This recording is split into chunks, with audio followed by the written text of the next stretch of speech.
మన ప్రభువును రక్షకుడైన యేసుక్రీస్తు వారి అతి శ్రేష్టమైన నామమున మహిమ కలుగును గాక. చాలా సంతోషం. ఈ పూట కొద్ది నిమిషాలు దేవుని వాక్యాన్ని ధ్యానం చేద్దాం.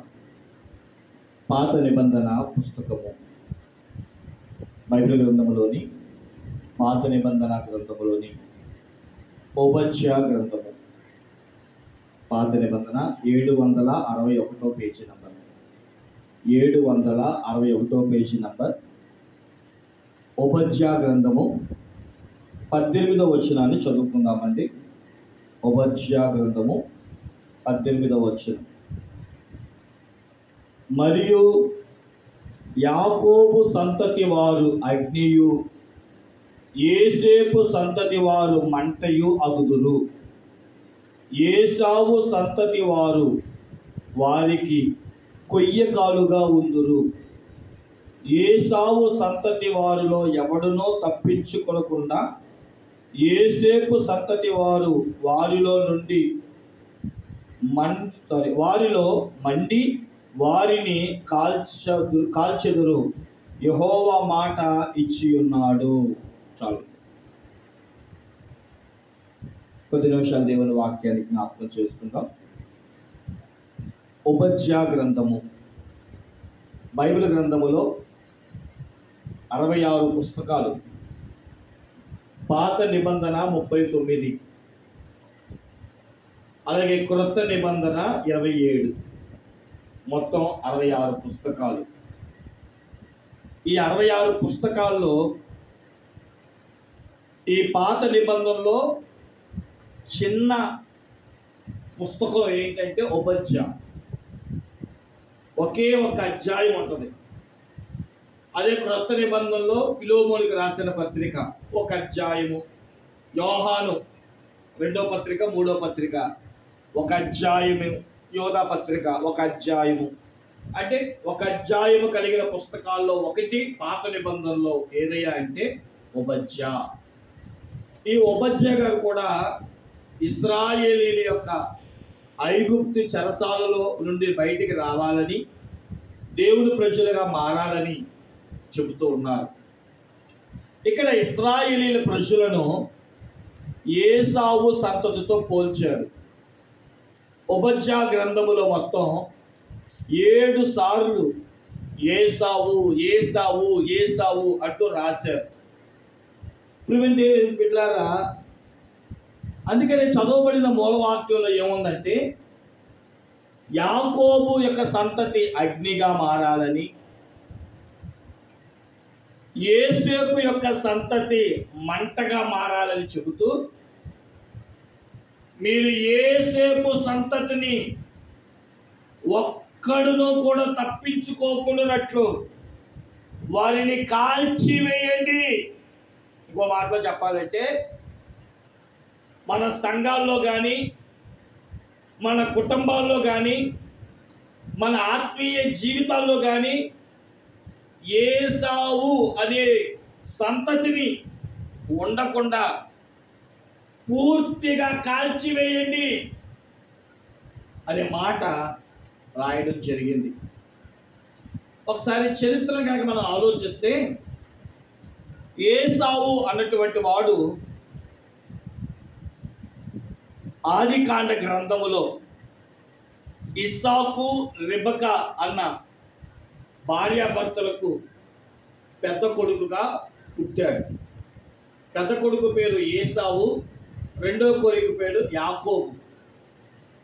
ఏశావు వెంట్రుకలు కలిగిన వాడు, రోమాలు కలిగిన వాడు అంటారు. ఎక్కడ చూసినా జుట్టు, మన బొచ్చు అని అనకూడదు కాబట్టి నేను జుట్టు, రోమాలు కలిగిన వాడు, ఎర్రని వాడు, గుర్తుకుంటే కందిపోతాడంట, అంత ఎర్రగా ఉంటాడు, జుట్టు బాగా ఎక్కువ. ఇతడు వృత్తి వేటాడటం. కాబట్టి గమనించండి, రెండో వాడి పేరు యాకోబు. ఇతని వృత్తి అమ్మ చెంగు ఎక్కువ పట్టుకొని తిరుగుతాడేమో, పశువులు కాయడం, అందులో ఎక్కువగా గొర్రె మందలను కాయడం. ఇతడు గుడార నివాసి, ఎప్పుడు అమ్మ దాటి బయటికి వెళ్ళడం. కానీ యాకోబు మోసగాడు. వీళ్ళిద్దరూ ఎదుగుతున్నారు. మనందరికీ తెలుసు, పెద్దోడికి ఎప్పుడూ కూడా తండ్రి తర్వాత తండ్రి అని పిలుస్తారు కాబట్టి పెద్ద కొడుకుని జ్యేష్ఠ కుమారుడు అని పిలుస్తారు. ఆ జ్యేష్ఠత్వం మీద ఆ హక్కుని దుర్వినియోగం చేసుకున్నాడు. ఒకసారి అంట వేటాడాడు కదా, వేటాడుతూ ఇతను వృత్తి కదా, వేటాడుకొని చాలా అలిసిపోయి ఏమీ దొరక్క ఓ రోజు ఇంటికి వచ్చాడంట. పెద్దోడు మస్తు ఆకుల మీద ఉన్నాడు. ఈలోపు చిన్నోడు అమ్మ దగ్గరే ఉన్నాడేమో, వంటలు నేర్చుకున్నాడు బాగా. ఎర్ర చిక్కుడుకాయ మరి ఎక్కడ దొరికిందో చిక్కుడుకాయ కలగూర వంట వండాడంట. చిక్కుడుకాయ కూర ఎర్రగా ఉందంట. వండుతూ ఉండగా పెద్దోడు వచ్చి చిన్నోడిని అంటున్నాడు, అరే నాకు కొంచెం పెట్టు, చచ్చిపోయేలా ఉన్నా, నీరసం బలహీనత, అది పెట్టు అని అంటే, చిన్నోడికి దొరికిందే కదా అవకాశం అని, నీ జ్యేష్ఠత్వ హక్కు నాకు ఇస్తావా అని అడిగాడు. వీడంటాడు కదా, అదేంటి తిండి కోసం జ్యేష్ఠత్వాన్ని పోగొట్టుకుంటానా అనాలి. చచ్చిపోయేవాడికి ఉంటే ఎంత పోతే ఎంత అని చెప్పి అదే తీసుకో అని చెప్పి తిండి కోసం తన హక్కును వదులుకున్నాడు. ఇక రెండో అనుభవం.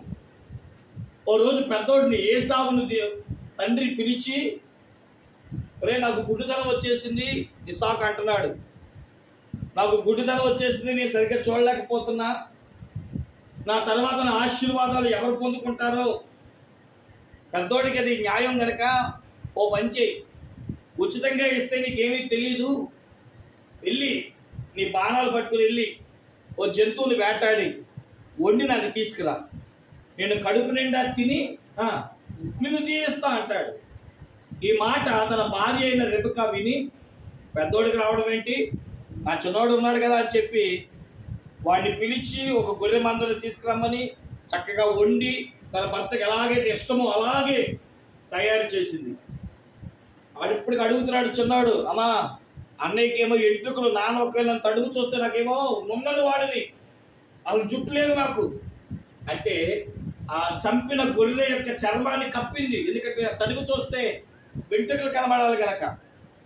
అలాగే అన్నయ్య ఒక పర్ఫ్యూమ్ వాడతాడు, సెంటు, అతని వాసన, అందుకని అతను బట్టలు వేసి, మీ తండ్రి వాసనలు చూస్తే మీ అన్నయ్య యొక్క బట్టలు వాసన వస్తాయి కనుక ఆయన వస్త్రాలు వేసుకో అంటాడు అని తన చిన్న కుమారుని ఇచ్చి పంపిస్తుంది.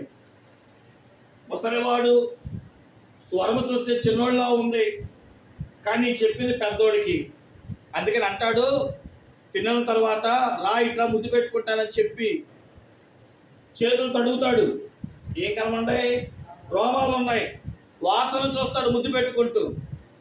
ఎవరి వాసన, పెద్దోడి వాసనే, అయితే గొంతు తేడాగా ఉంది అని అంటూ, స్వరమేమో యాకోబుది, తడిమి చూస్తే ఏసావులో ఉన్నాడు, ఏమో నాదే పొరపాటు, ఏమో కళ్ళు కూడా సరిగ్గా కనబట్టలేదుగా అని చెప్పి సమస్త దీవెలన్నీ కూడా చిన్నోడికి ఇచ్చేస్తాడు.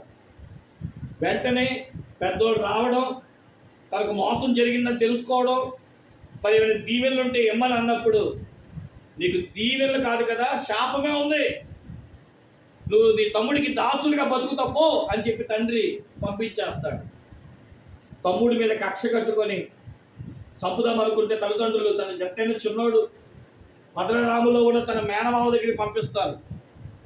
అలాగా ఆ ఒంటెలు తీసుకొని బయలుదేరిన వ్యక్తి ఎక్కడ అన్నయ్య తరుగుతాడు అని చెప్పి అన్ని వదిలేసి అరణ్యంలో ఒక్కడిగా వెళ్ళి అక్కడ దేవుడు కనబడితే అక్కడ ప్రార్థన చేసుకొని తన మామగారి దగ్గరికి వెళ్ళి 21 సంవత్సరాలు అక్కడే ఉండి 2 భార్యలను 2 దాసీలను 12 మంది కొడుకు సంతానాన్ని అంటే 11 మంది కొడుకులు ఒక కూతురుని తీసుకొని మళ్ళీ 21 సంవత్సరాల తర్వాత వస్తా ఉంటే ఎబ్బేకు రేవు దగ్గర ఒక కౌరు విన్నాడు. ఏమనంటే, మీ అన్నయ్య 21 సంవత్సరాల తర్వాత నేను చంపడానికి వస్తున్నాడు, నువ్వు వస్తున్నావని తెలుసుకొని 400 మందిని వేసుకొని చంపడానికి వస్తున్నాడని.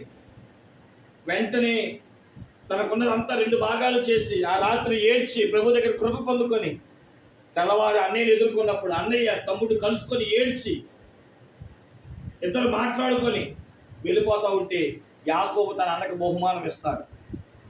అంతవరకు ఏసావు యొక్క చరిత్ర మనం ఆదికాండంలో చూడవచ్చు. అలాగే మలాకీ గ్రంథం 1వ అధ్యాయం 2, 3, 4 వచనాల్లోనూ, రోమపత్రిక 9వ అధ్యాయంలో మనం చదివితే దేవుడు కూడా ఏసావును ద్వేషించి యాకోబును ప్రేమించినట్లుగా మనం చూస్తాం. అయితే ప్రియులారా, ఈ ఉపజ్ఞా గ్రంథములో కనుక మనం చదివితే 7 సార్లు ఏసావుని గురించి మాట్లాడాడు. మనం దాని ఒక్కొక్క విషయాన్ని జ్ఞాపకం చేసుకుంటే చూడండి ప్రియులారా, ఉపజ్ఞా గ్రంథము 6వ వచనము, 8వ వచనము, 9వ వచనము, 18వ వచనము, 19వ వచనము, 21వ వచనము, ఇవన్నీ చదువుకుంటే దేవుడు ఉపజ్ఞతో ఏసావు ఎటువంటి వాడో, ఏసావు యొక్క పనికి మాలిన పనులు ఎలాంటివో, ఏసావును దేవుడు ఎలాగ చెదరగొట్టి ఉత్తరాన ఒకరికి, దక్షిణాన ఒకరికి, పడమరన మరొకరికి, తూర్పున మరొకరికి ఏసావు యొక్క ఆస్తిని పంచిపెట్టేశాడు. ఒకవేళ కనుక దేవుని వాక్యం తెలియజేస్తున్న మాట ఏంటో తెలుసా? యాకోబులో నుండి అగ్ని బయలుదేరాలి. మనం చదువుకున్న మూలవాక్యం 18వ వచనంలో ఏసేపులో నుండి మంట బయలుదేరాలి అంటున్నాడు. ఏసావు మన మధ్యన ఉండకుండా కాల్చివేయాలి అంటున్నాడు. ఏసావు అనేవాడు ఉండకూడదంట. ఎందుకని? అలా ఉండకుండా ఉండాలి అంటే, అలా ఉండకుండా ఉండాలి అంటే అలా ఉండకుండా ఉండాలి అంటే మన సంఘంలో జరగవలసింది ఏంటో తెలుసా? యాకోబు వంటి వారు, యేసేపు వంటి వారు లేవాలి. యాకోబు దేనికి గుర్తు అంటే ప్రార్థనా పరులు. సంఘాల్లో ప్రార్థనా పరులు లేవాలి. సంఘాల్లో ప్రార్థించే వాళ్ళు లేవాలి. దేశాల కొరకు ప్రార్థించేవాళ్ళు, రాష్ట్రాల కొరకు ప్రార్థించేవాళ్ళు, గ్రామాల కొరకు ప్రార్థించేవాళ్ళు, వీధుల కొరకు ప్రార్థించేవారు, చుట్టుపక్కల వారి కొరకు ప్రార్థించేవారు, ఎవరి మన వంశాల గురించి ప్రార్థించేవారు లేవాలి. 99వ కీర్తనలో రాస్తూ అంటాడు, సమూయేలంట ప్రార్థన చేసేవారిలో, చదువుతున్న మాట నాకు చాలా ఇష్టమైన మాట, కీర్తనా గ్రంథం 99వ అధ్యాయము 6వ వచనములో, ఆయన యాజకులలో మోషే అహరోను నుండి ఆయన నామమును బట్టి ప్రార్థన చేయువారిలో సమూయేలు ఉండెను. వారు యెహోవాకు మొర్రపెట్టగా ఆయన వారికి ఉత్తరం ఇచ్చెను. సంఘాల్లో ఏసావు వంటి వాడు మనలో నుండి వెళ్ళిపోవాలి అంటే ప్రార్థనా పరులుగా మనం ఉండాలి. మనం ప్రార్థన చేసే వాళ్ళుగా ఉండాలి. ఈరోజు చాలా మంది ప్రియులారా ఉదయకాలం మంది ప్రార్థనలు ఉన్నట్ల మనం 3 గంటల కాడి నుంచి 6 గంటల లోపు మంచం మీద నుంచి లేచి మనం ప్రార్థించవలసిన వారముగా ఉన్నాం. అలాగే దేవుని బిడ్డలారా, మనం గమనించిన వారమైతే ఉదయకాలం మంది 3 గంటల కాడి నుంచి ఇస్తున్నాడు. ఓకే, ఇలా ఒకటి మనం ఉదయకాలం అందంట 3 గంటల కాడి నుంచి 6 గంటల వరకు అది దేవదూతలు దేవుడు సంచరించే సమయం కనుక రేయి మొదటి చామున విలాప గ్రంథంలో రాస్తాడు 2:19లో, సియోను కుమారి నీవు రేయి మొదటి చామున లేచి ప్రార్థన చేయి. సంఘాలలో ఉదయకాలం మంది ప్రార్థన చేసేవాళ్ళు ఉండాలి. వ్యక్తిగతంగా ప్రార్థన చేసేవాళ్ళు ఉండాలి. సొంత ప్రార్థన ఉండాలి. భార్యాభర్తలు కలిసి ప్రార్థన చేయాలి. అలాగే దేవునితో సహవాసం కలిగి సంఘంతో కలిసి ప్రార్థన చేయాలి. ఏంటంట, నువ్వు ఒక్కదానివే ప్రార్థన చేయాలంట, భార్యాభర్తలు కలిసి ప్రార్థన చేయాలంట, సంఘంతో కలిసి ప్రార్థన చేయాలంట. ఈ 3 అనుభవాలు సంఘాల్లో ఖచ్చితంగా ఉండాలి. యాకోబు వలె కన్నీరు కార్చి పెనుగులాడే ప్రార్థన రావాలి మనకి. ప్రార్థన ఒకటే గొప్ప ఆయుధం క్రైస్తవుడికి. మనలో ఉన్న ఏసావు కాలిపోవాలంటే మనలో నుండి అగ్ని పుట్టించే ప్రార్థన ప్రారంభించబడాలి. దేవునికి మహిమ కలుగును గాక. ఏలియా ప్రార్థన చేస్తే ఆకాశం నుండి దిగి అగ్ని దిగి వచ్చిందంట. మరి మనం ప్రార్థన చేస్తామంటే మనం మండాలి. అందుకని యాకోబులో నుండి అగ్ని రావాలి అన్నాడు. మరొక పేరు చెప్పాడు, అదేంటంట ఏసేపులో నుండి మంట రావాలి. ఏసేపు ఎవరు? యాకోబు యొక్క గారాల కొడుకు, తను ప్రేమించిన రాహేలు యొక్క మొదటి సంతానం. పాపము చేయడానికి అవకాశం ఉన్న పాపము చేయని పరిశుద్ధుడు.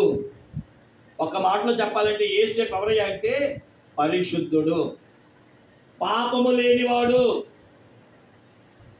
క్రైస్తవ లోకములో సంఘాల్లో ఏసావులు లేవాలి. నోటితో కానీ, చూపుతో కానీ, నడకలో కానీ, పడకలో కానీ పాపము లేనివారుగా జీవించాలి.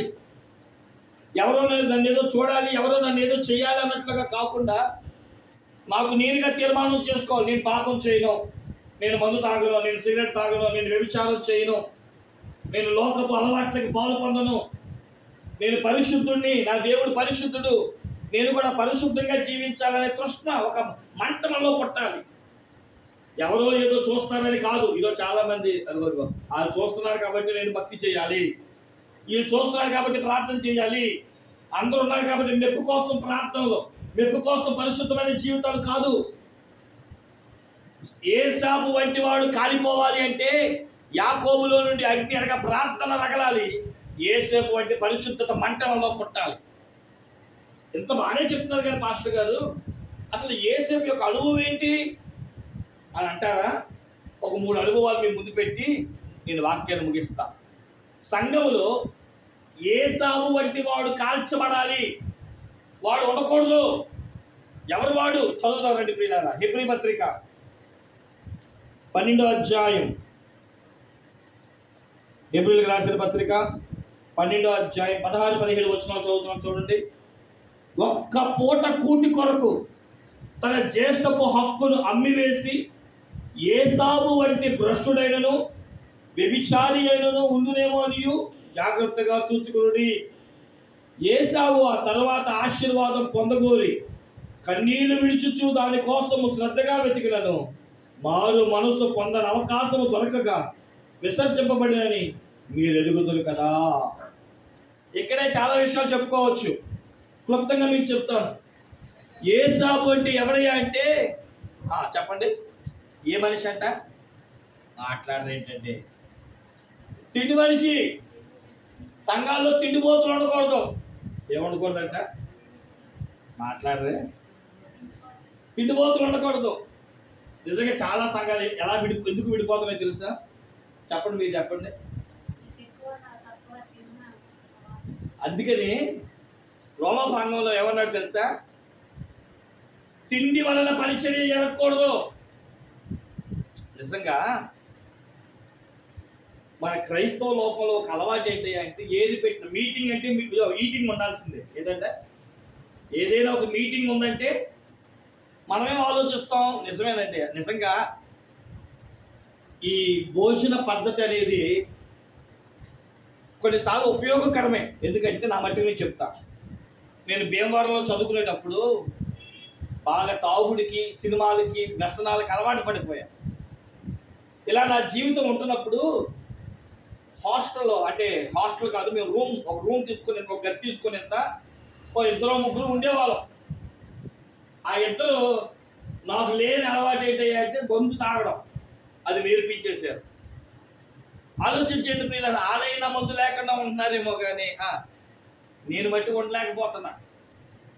కాబట్టి ఆలోచించండి పిల్లరా, ఈ మందు కోసం, దీనికోసం శనివారాలు ఇంటికి వెళ్ళడం, డబ్బు తెచ్చుకోవడం, తాగడం, ఇక భోజనాల గురించి వీటి గురించి ఉండేది కాదు. అంతకైతే అమ్మ దగ్గర నుంచి 10 కేజీలు 5 కేజీలు బియ్యం తీసుకొచ్చుకొని ఆ బియ్యం ఆ నీళ్ళు పోసుకొని తినేసేవాళ్ళం. సాయంత్రానికి మట్టిగా మందు తెచ్చుకునేవాళ్ళం. నాకు నేర్పిన 3 అలవాట్లు ఏంటంటే, 1 మందు తాగడం నేర్పారు, 2 సినిమాలు చూడడం నేర్పారు, 3వది తిండి నేర్పారు. ఆలోచించండి, ఊరి మీద తిరగడం. ఎందుకంటే ఇంట్లో ఉండేది కాదు కదా. ఆడిని పట్టుకోవడం, ఆడి వెనకాల వెళ్ళడం, ఏదో తిని రావడం, ఈయన పట్టుకోవడం, ఈయన వెనకాల వెళ్ళడం. నాకు తెలిసి భీమవరం ప్రాంతంలో సీతయ్య గారి హోటల్ అని 15 రూపాయలు ఉండేది పలవ, ఒక ప్లేట్ పలవ ఉండేది. ఆ రోజుల్లో 2006, 2009 ఆ 3 సంవత్సరాలు నేను అదే నా జీవితం. 15 రూపాయలకి పలవా పెడితే లేదా 20 రూపాయలు అయితే వెళ్ళి ఆ 15-20 రూపాయలు పలవా తిని సినిమా హాల్కి వెళ్ళిపోయేవాళ్ళం. తిండి కోసం ఒకరోజు మా అన్నయ్య గారు ఫోన్ చేశారు, భీమవరంలో బైబిల్ మిషన్ తరఫున దైవజనులు జానయ్య గారు వస్తున్నారు, నేను వస్తాను, నువ్వు భీమవరంలో ఉన్నావు కదా అంటే, ఆ రోజు అన్నయ్య మా ఇంటికి వస్తే తినడానికి తిండి లేదు. అన్నయ్య అన్నాడు, నువ్వు నాకేం వండమాక, మీటింగ్లో భోజనాలు ఉంటాయి అని అన్నప్పుడు ఆ రోజు నేను మా అన్నయ్య గారితో పాటు వెళ్ళి, ఎప్పుడు 9ంటికి తినేసేవాళ్ళమేమో, ఆ మీటింగ్ ఎప్పుడైతే చెప్పండి భోజనాలు ఎప్పుడు పెడతారా అని ఎదురు చూస్తున్న రోజుల్లో నేను ఉన్నా. అప్పుడు అనిపించింది, ఓహో దైవ సేవకులు అనేవారు మీటింగ్ పెట్టినప్పుడు భోజనాలు పెట్టడం వలన ఒక వ్యక్తి యొక్క ఆకలి నిండుతుందా. ఈరోజు కూడా అదే నేర్చుకున్నా నేను. ఏమో నాలాంటి వాడు ఒకడు ఉంటాడేమో, ఎవరో ఆకలికి జలసాలతో జీవిస్తూ తిండి లేక ఉంటాడేమో అని చెప్పి నా ఆత్మీయ జీవితంలో కూడా నేను ఏం పెట్టడం నేర్పించి ఒక మీటింగ్లో 2 ఉపయోగాలు ఏంటంటే, ఒకటి దూరం నుంచి వచ్చిన వాడు పస్తు లేకుండా వెళ్తాడు, రెండవది మనం చూస్తే కడుపు నిండా తింటాడు. కానీ ఒక మాట చెప్తాను, ఇతరులకు ఉపయోగకరంగా ఉండాలి తప్ప మన భోజనాలు మన పొట్ట కోసం అయితే బట్టిగా. ఒక ఆయన అన్నాడు, రోజుకి ఎన్నిసార్లు తింటామా? 3 సార్లు తింటావా? 4 సార్లు తింటావా? 2 సార్లు తింటావా? పొద్దున్న టిఫిన్, మధ్యాహ్నం భోజనం, సాయంత్రం మరి 2 సార్లు అంటారే. ఇంక మధ్యలో ఏముండవు, స్నాక్స్ ఇవ్వాలే కదా, 5 సార్లు అని తింటాం.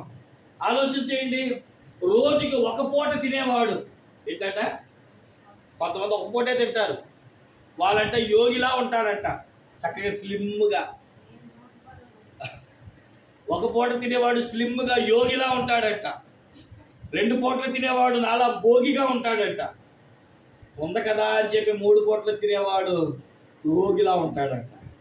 కాబట్టి యేసేపు ఎప్పుడు చూసినా తిండి తిండి అక్కడ పెట్టినాయి, తిండి తిండి తిండి తిండి తిండి. ఓకే కొద్ది నిమిషాలు. కాబట్టి క్రైస్తవ జీవితంలో ఎందుకు ఈ మాట చెప్తున్నానంటే, బైబిల్ చెప్తుంది దేవుడు ఎందుకు ఏసావును ద్వేషించాడు, యాకోబును పశ్చాత్తాపడ్డాడు. కానీ ఏసావు తిండి కోసం తన హక్కును వదులుకున్నాడు, భోజనం కోసం తన జ్యేష్ఠపు హక్కును వదులుకున్నాడు. జ్యేష్ఠత్వం అది దేవుని హక్కు. అది మొదటగా పుట్టినవాడు దేవునికి సంతానం అంటండి. ఇప్పుడు ఏ సంతానాన్ని వదులుకున్నాడు ఇతడు? దేవుడు స్థాయిని వదులుకున్నాడు. దేనికోసం? భోజనం కోసం. అందుకని సంఘాల్లో భోజనం అనేది ఏం చేయాలంట, అలాంటి వారిని తీసివేయండి. భోజనాలు పెట్టుకోండి, తప్పు లేదు, కానీ భోజనం కోసం హక్కులను, భోజనం కోసం కొంతమంది ఏమనుకోవద్ది, ఆదివారం పూటే చుట్టాలు వస్తారు, ఆదివారం పూటే మాంసం తెస్తారు, అంతేనా? మాంసం వండడానికి ఏం వదిలేస్తారు చెప్పండి? దేవుని గుడిని వదిలేట్లేదా? అలాంటి వారి గురించి దేవుడు చెప్తున్నాడు, వీళ్ళు తిండి ప్రియులు, మాంసం ప్రియులు కనుక ఒక్క పూట తిండి కోసం జ్యేష్ఠపు హక్కులు ఉన్న ఏసాపు వంటి భ్రష్టుడిని వాడు ఉండకూడదు. తిండే తిండే తిండే కొంతమంది ఉంటారు, ఆ టయానికి ఏం పెట్టి ఏం వండామో అంటారు, కానీ పొద్దున్నుంచి ఒకడు తయారవుతాడు, ఏమని, ఏం వండుతున్నావు, ఏం వండుతున్నావు, ఏం వండుతున్నావు, ఏం వండుతున్నావు, అలా మనం వండుకోవడం. ఇక రెండవది మనం చూసిన వారి మీద ప్రియులారా, యేసేపు యొక్క అనుభవం ఏంటి అని మనం చూస్తుంటేనే రాసేది చూడండి. ఏమనంటే 17వ వచనం, యేసేపు ఆ తర్వాత ఆశీర్వాదం పొందగోరి కన్నీళ్లు విడిచినను దానికోసం శ్రద్ధగా వెతికినను మారు మనసు పొందిన అవకాశం దొరకగా అన్నాడు. యేసేపు ఎవడయ్యా అంటే శాపాలను తెచ్చుకునేవాడు, శాపగ్రస్తుడు. మలాకీ గ్రంథంలో ఉంటుంది ఆ మాట చూడండి. మలాకీ గ్రంథము మొదటి అధ్యాయము 3వ వచనం. ఏసావును ద్వేషించి అతని పర్వతములను పాడు చేసి అతని స్వాస్థ్యములను అరణ్యమందున్న నక్కల పాలు చేసితివి.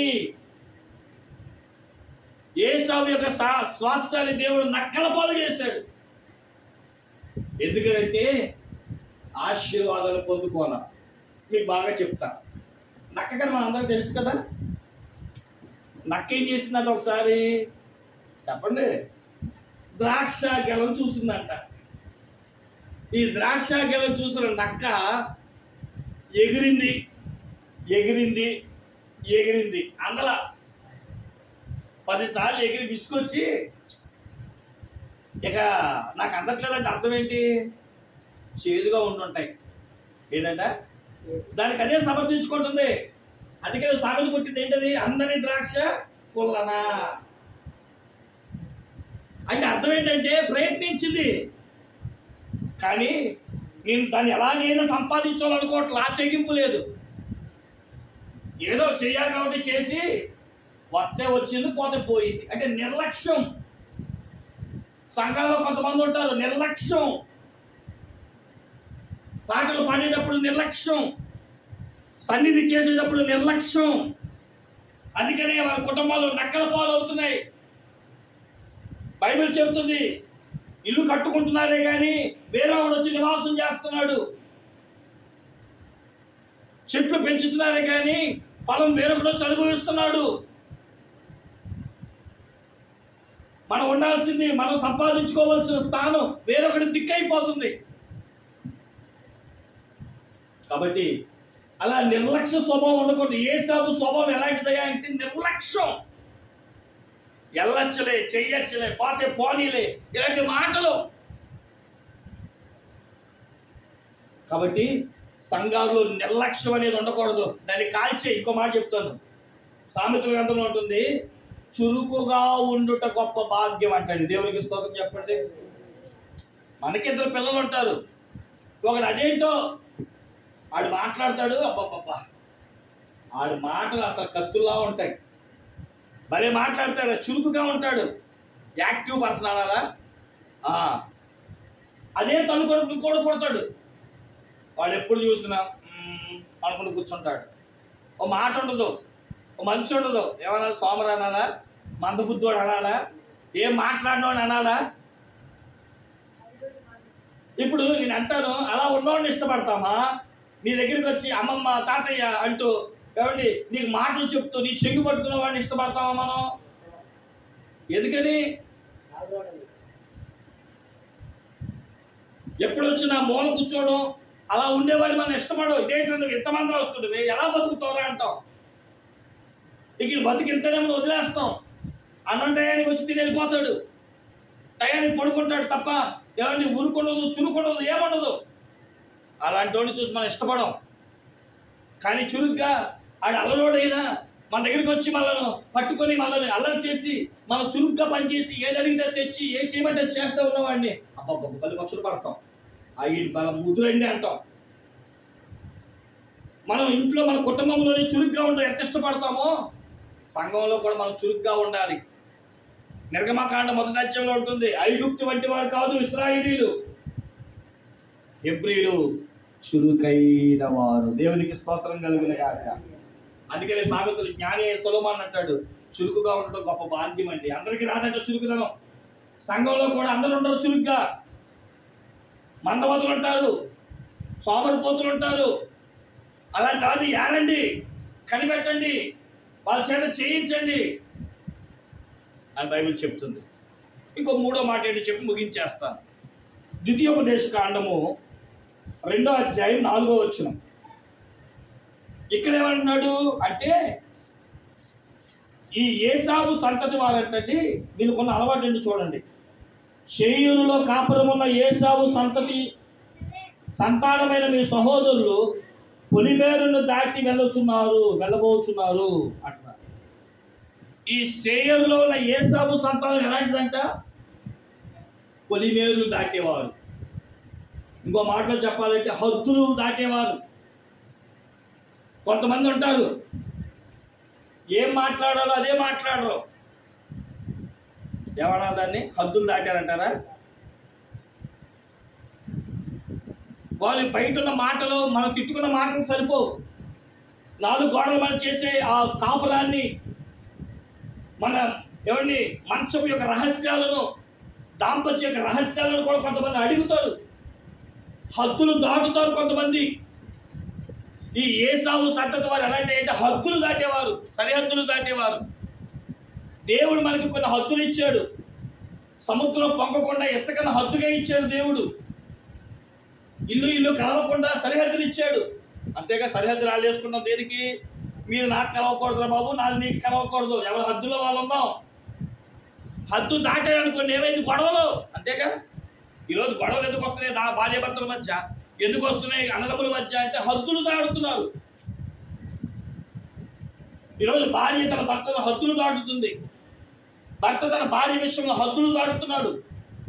అన్న తమ్ముడు యొక్క స్థలాల విషయంలో, కుటుంబ విషయంలో హద్దులు దాటుతున్నారు. ఈ ఏసావు సంతతి వారంట హద్దులు దాటేవారంట.